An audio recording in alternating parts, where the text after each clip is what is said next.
It's been exactly 3 weeks since the militant group Hamas launched attacks on Israel, killing some 1,400 people.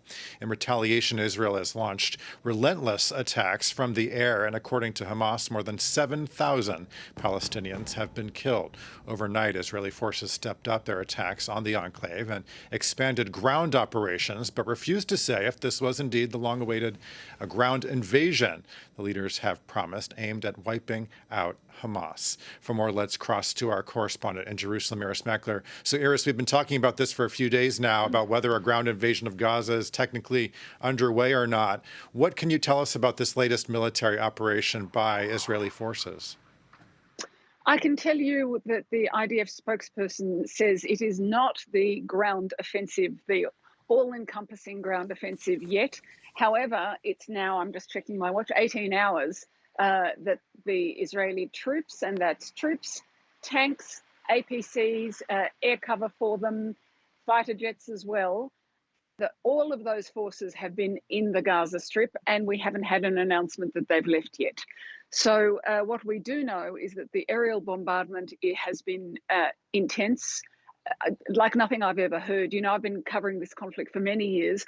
Up until now, I thought the destruction in the Gaza Strip in the first 20 days of the conflict was more extreme than anything before. And last night, both Palestinians and the IDF said it was an escalation. So you can just imagine the level of bombing, the ferocity of the bombing going on inside the Gaza Strip.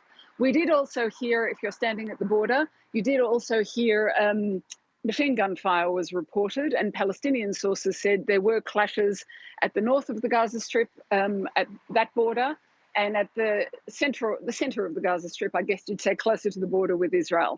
But the Israeli Defense Force spokesperson said today there were no casualties amongst Israeli troops. Because of the communications shutdown, about an hour after the bombardment began last night, that's the air bombardment, the Palestinian telecommunications company, the last one operating there, said that there was a communications shutdown catastrophe, basically, that phones and internet were out and they didn't know when they could be restored. Because of that, it's very hard to know what the situation on the ground actually is. And I've been watching Arab language TV this morning as they're scrambling to get some kind of connection with the people inside to understand what is going on. We have heard from Hamas an accusation against Israel that this was intentional, and I quote, "The occupation intends to massacre Palestinian civilians, Gazan civilians, without any contact with the outside world and with the world media." Yeah, we talk about the fog of war, and with no internet access, that is certainly making things hard to sort of ascertain. The Israeli army has accused Hamas of using Gaza's main hospital as an operation center, hiding its commanders and fighters there. And we've seen images of human suffering inside the facility, but it's really hard to know what's going on there, isn't it? It is hard to know, and I have to say in all the previous Gaza conflicts, the Israeli military has made this accusation. What's different this time is they've actually provided an aerial shot, the hospital in white and the tunnels infrared in red underneath, so you can see where they're spread out. They say these are Hamas command and control centres. Hamas denies that.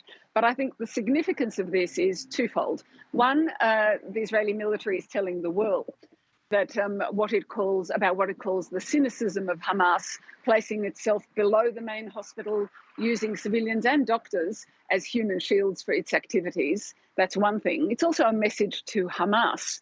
We know where you are. We're going inside this time. This time it could be different. And I think it's part of the psychological conflict here too.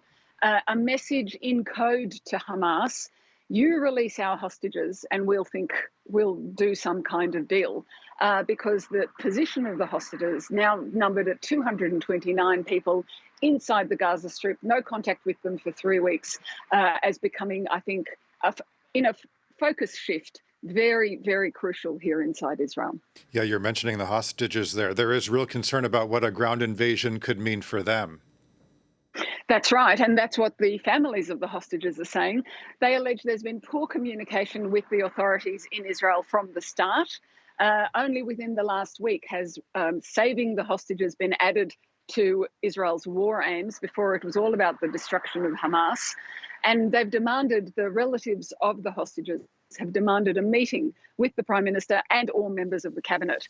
So there'll be a clear explanation to them what plans they have for the hostages. Is this current ground operation aimed at rescuing them, or have they given up on the hostages and just, they'll be rescued at the end of the war if and when they're alive? Has Israel in effect left them there? And I think that's what the parents and relatives want answers to. Yeah, another real concerning part of all of this. Our correspondent in Jerusalem, Irris Makler. Irris, thanks as always.